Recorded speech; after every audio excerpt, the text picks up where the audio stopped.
The next drill I'm going to show is one we just call the rolling pin. It's a way to use a foam roller to loosen up the thoracic spine. This will be useful for those of us who didn't pass the arm over the ear test, or you have discomfort in the overhead position. You may even derive benefit doing this if you didn't pass the thoracic rotation test. And besides, you're going to love it because it feels great. So keep in mind when you do this, you're going to get some joints to move. They might make some noise. It's okay, it's harmless. It's not a good thing or a bad thing, it's just a thing, okay? When you do this, if the muscles in the front of your neck are really weak, you're gonna have a hard time holding up your head and it's gonna be uncomfortable for you. Two options. Number one is only do it as long as your neck will allow, and over time, of course, those muscles will get stronger and you'll be able to do more, or you can kind of support your head with your hand.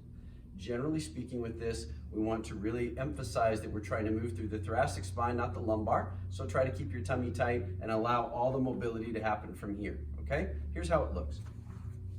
I'm going to get up on top.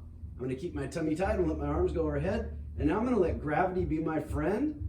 And I'm just going to very slowly roll through my thoracic region. And then I use my legs to slowly bring me back.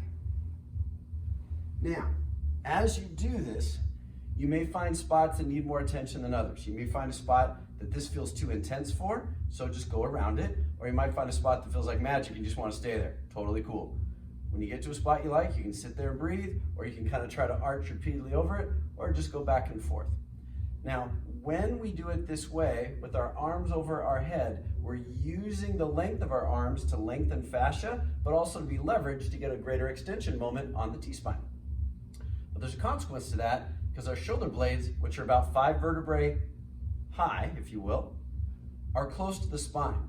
So they're sort of hiding certain parts of our anatomy from the roller. So we're gonna do it a second time with our arms going like that, so the shoulder blades spread apart, and now those things will be exposed to the roller, and you'll probably notice it feels a little different.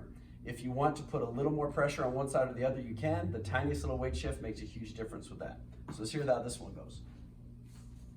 I'll get up on top like before.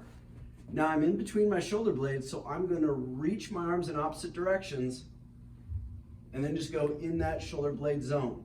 A little more to my left, a little more to my right. You're getting joints, some muscle, some connective tissue. There's a lot of stuff there. Remember, none of it should hurt, but it'll probably hurt good.